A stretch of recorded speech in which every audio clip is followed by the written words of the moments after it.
NASM is giving you free courses. That's right, free courses each month just for being part of the NASM family. Learn about everything ranging from nutrition to strength, weight loss to stress relief, and everything in between. Click the link in the bio for information and to claim your free course before they're gone.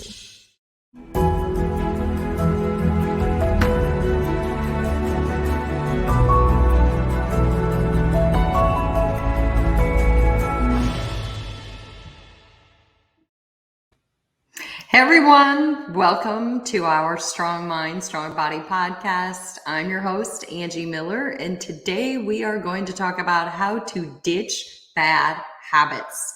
We all have them, don't we? I know I do. I have some habits that I could get rid of that would probably improve my wellness.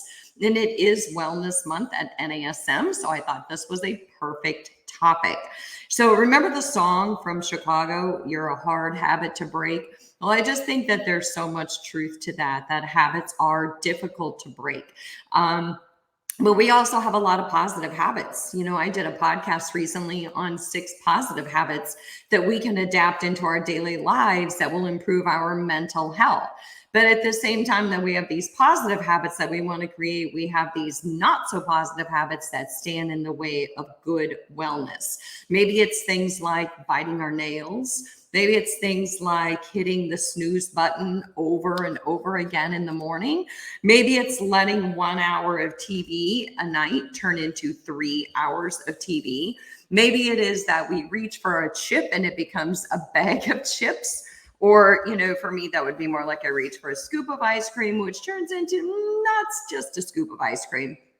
But I figure even if you don't have a bad habit, big throat clear here, maybe you know somebody who does. Maybe there's somebody in your world who has a bad habit. Maybe your client does. And negative habits hijack our wellness. And again, it's Wellness Month at NASM. So I have some 6 simple steps to help us ditch our bad habits and hopefully replace those with more positive habits, like I talked about in my previous podcast. So why are habits hard to break in the first place? Well, there's a lot of brain research out there that talks about that if we perform an activity over and over again, it becomes repetitive and we do it unconsciously. We do it unconsciously and automatically, and we process unconscious things that we do differently than we process conscious behaviors. And so it's why so many times we perform a habit and we don't even know we're doing it. It's why if you know somebody who cracks their knuckles, a lot of times they do it and they don't even realize they're doing it, or they're biting their nails and they don't even realize they're doing it because it becomes habit. They're not even consciously thinking about it. It's just like how we talked about how to build positive habits. We try to build things that we do over and over again so that they become routine and our brain processes them, and we want to keep doing them. But according to neuroscience research, we can also train our brain to process information differently to avoid those unconscious habits. So those are the 6 tips that I'm going to share with you. So let's deep dive into that pool of how to get rid of bad habits. So number 1, my first tip for that is that you have to claim it to tame it. You have to become consciously aware that you're doing the behavior when you're engaging in the behavior. And I think that sometimes this takes enlisting the help of those around you. So when, if there's a habit you fall into, for instance, I will give you one of mine. Okay. Dirty, dark secret number 1. I have a potty mouth sometimes. What?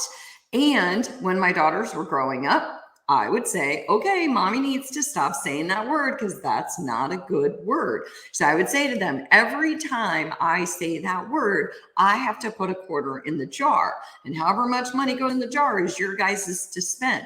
Well, it started costing me a lot of money. So I decided maybe that wasn't such a bad habit after all, but it really was. So either you get out a piece of paper and you tally every time you crack your knuckles or bite your nails, or 1 chip turns into 30 chips, or 1 hour TV turns into 3, or you have a potty mouth. So it's a conscious awareness, and we move from that unconscious, unaware state to consciousness, and we make a tally or we put a dime in the jar or whatever we decide that we want to do.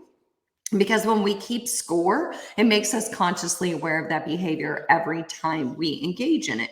And awareness leads to ownership. We have to claim it to tame it. We have to know what we're doing in order to be able to change it. So that's number one, is just become consciously aware. My second tip on how to break dirty habits or ditch dirty habits is to focus on why.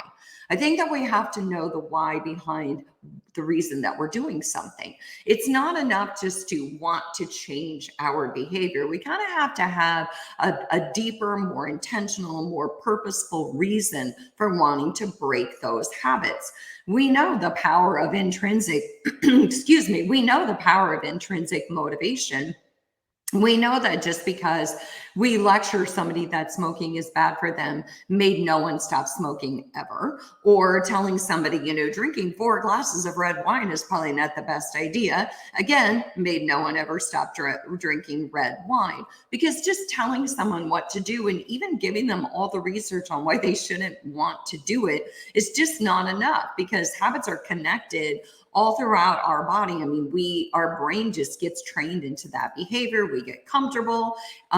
We think that we need it to calm our nervous system or whatever it is. I mean, any smoker will tell you that they smoke because that helps them to feel less anxious, when we know better. We know the research supports that that's not what smoking does. Smoking does not calm you down. So it does nothing to invite motivation to change when we tell people simply what to do. So instead, let's say it's your client and you're trying to help them break this habit of eating chips. Okay. So first of all, motivational interviewing ties big into kind of helping them discover their reasons for change, instead of just telling them what to do. Instead of trying to fix people and change their habits for them, we have to invite them to want to change their habit, right? We have to invite them into this and collaborate with them and help them discover how to change and why it's possible for them to change, and then take a journey with them. Sit in the passenger seat while they're driving the vehicle, because they are the vehicle for change. We're just the passenger, collaborating with them and motivating them and helping them discover why change is so important to them.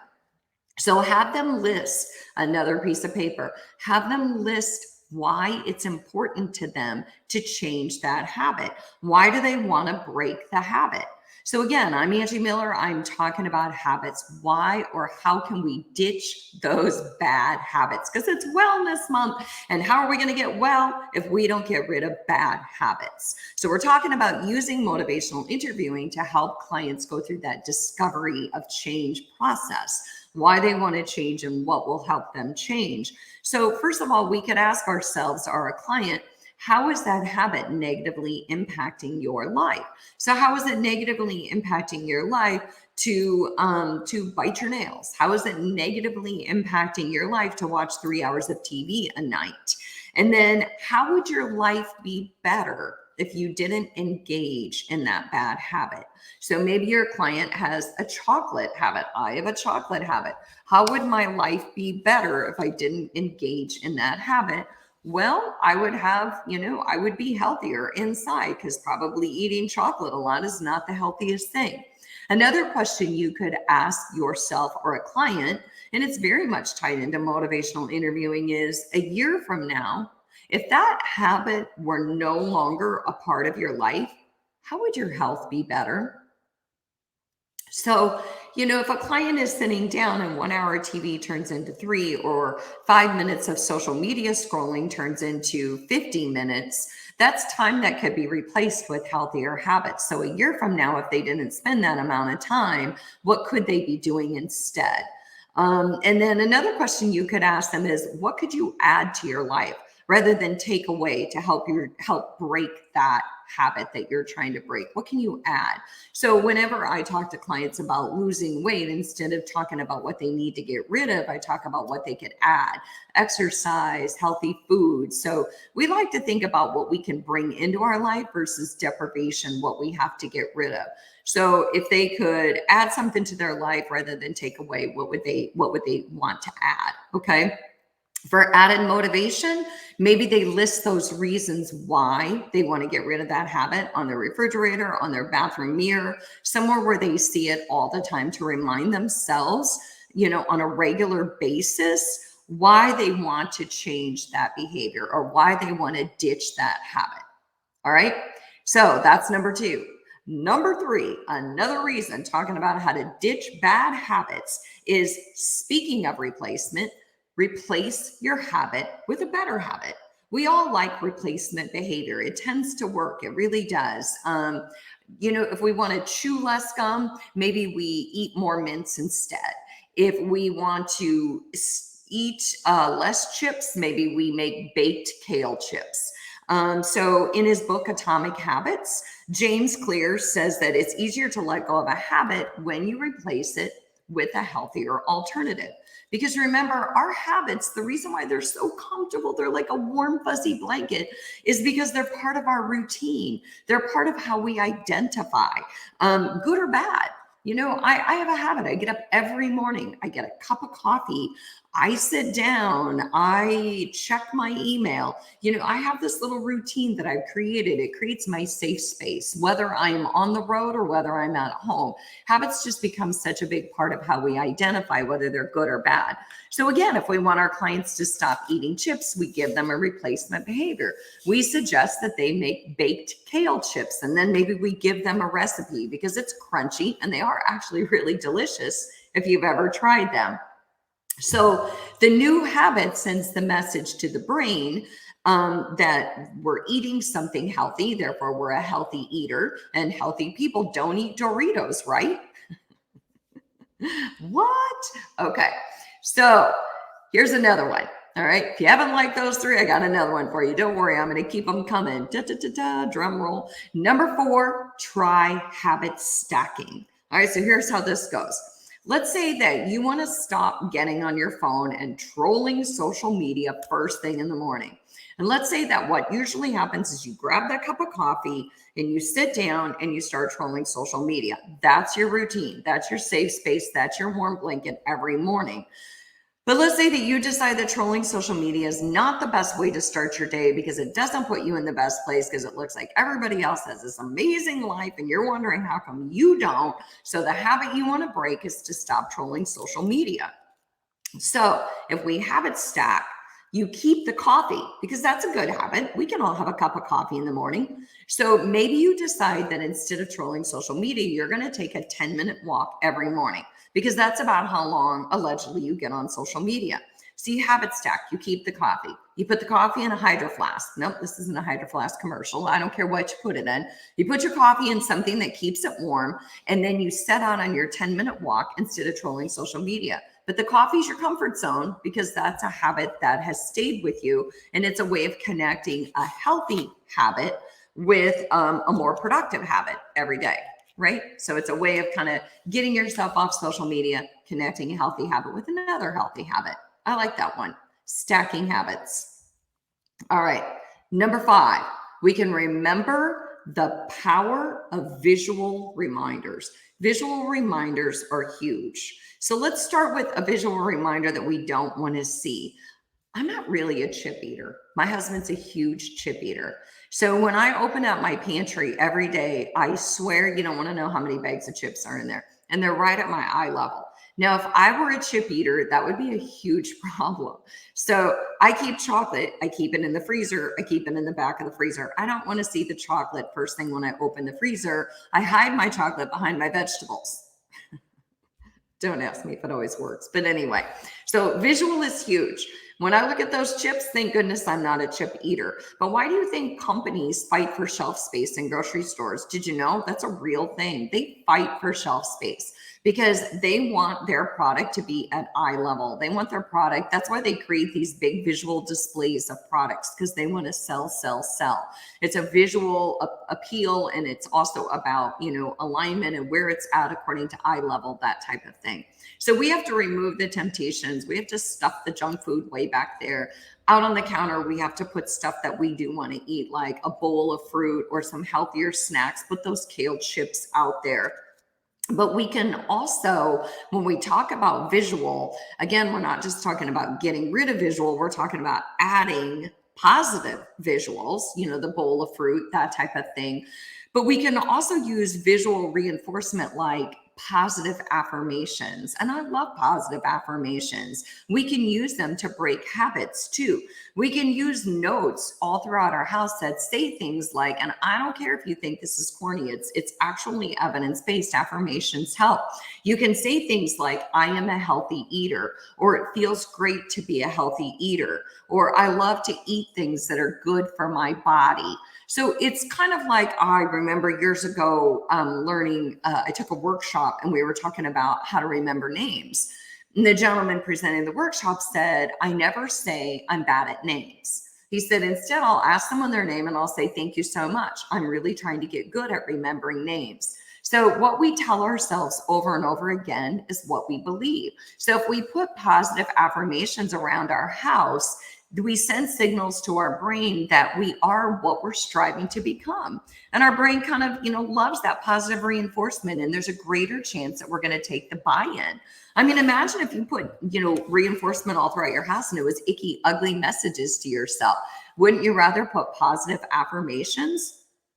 We can use stickers, sticky notes, any kind of visual reminder, and put them wherever the habit usually happens. So maybe we put a positive affirmation in the fruit bowl and we're like, I love when I eat a juicy apple. It's crunchy, it's healthy, and it's good for me. Whatever you want to tell yourself.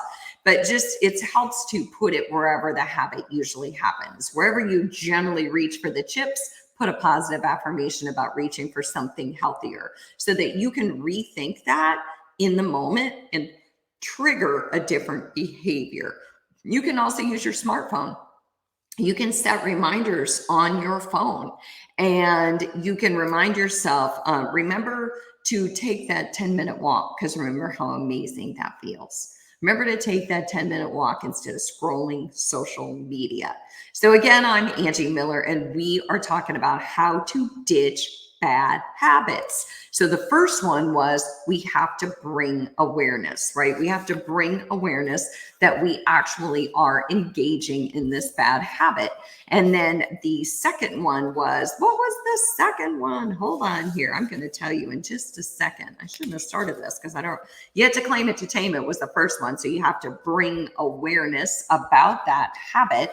And the second one was you have to focus on why. Why do you want to change it? And the third one is to replace it with another more positive habit. And the fourth one was trying habit stacking. Okay. Now, let's move on. Let's talk about all or nothing mindset. A lot of times when we try to change behavior, we put a lot of pressure on ourselves and the P word comes in. We go after perfectionism. I have to do it. I have to just go all or nothing. And if I'm not perfect, then forget it. I'm going to give up. But we have to really accept that we are probably going to slip up a time or two or three or four, because that's just the thing that happens when we try to change behavior. It doesn't just fall into place seamlessly. Changing habits is really hard because remember, they become a part of who we are. So if we want to, we have to remember, that we have to have a plan.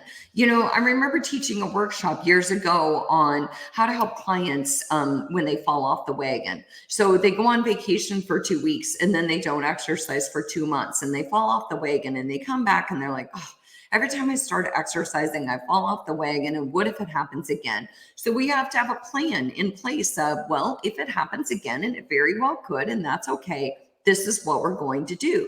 Next time you go on vacation, this is how we're going to make sure that you don't fall off the wagon. And so I think it's important when we talk about habits to realize that an all or nothing mindset doesn't do anybody any good. We fall into feelings of shame and blame, and failure feels really, really demoralizing. So if you fall back into an old habit, you might start to wonder, can I really, really do this? I mean, am I actually able to change my behavior? And you might begin to doubt yourself and just kind of feel inclined to give up. But it's really important to focus on your success. If you went 1 week without touching chocolate, and then the weekend came and you had a piece of cake, then focus on the 1 week that you went without touching chocolate, not the one time over the weekend that you had a piece of cake. So we have to remind our clients to focus on the positive, focus on the 7 days they went without chocolate, and not let the one time they allowed themselves that special treat to get in their space and to let it feel demoralizing or let it feel like they aren't able to do it. Remember that we're striving for behavior change. We're not striving for perfection. We're trying to improve. It's not trying to be perfect. None of us are perfect. We're just gradually trying to change habit. And remember that anything that you do more of, that's good. Anything that's more of what you want, anything you do that's more of what you want is good. So if you eat less chocolate, then you're doing more of what you want, and that's a good thing. And if you have one piece of chocolate once a week, that's okay.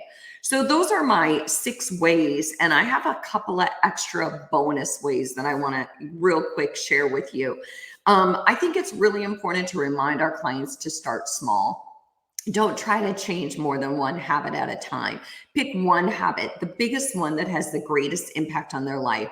The one that if you ask them what their life would look like a year from now, if they were to change that habit, the really big driver in their life that is getting in the way of positive change. Start with that one habit. And until we've really got that one mastered, try not to overwhelm with more than one habit change at a time, right? And the last one is think about environment, because environment plays a key role.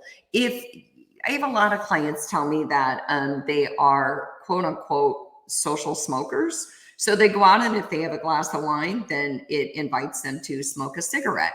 And so environment is huge. If that's what happens, then maybe rethink the environment and also the people you're surrounded by. If you hang out with people who smoke, you're more likely to smoke. If you hang out with people who eat poorly, you're more likely to eat poorly. So environment has to do with not just your environment itself, but the people that you hang out with and the people you surround yourself with. But remember the old saying, a journey of 1,000 miles begins with a single step. So habits just have to start small, and we have to grow from there, and we have to pay attention to our environment. But again, just remember, ask why, remember to have awareness, remember to keep score, keep tally, remember to replace the habit with something more positive, or remember that you can have it stack, so you can keep one habit and stack it with another one. There's lots of different ways to break bad habits for us and for our clients. So thank you so much for joining me today. I'm Angie Miller. I hope that you have an amazing week, and I can't wait to see you next time.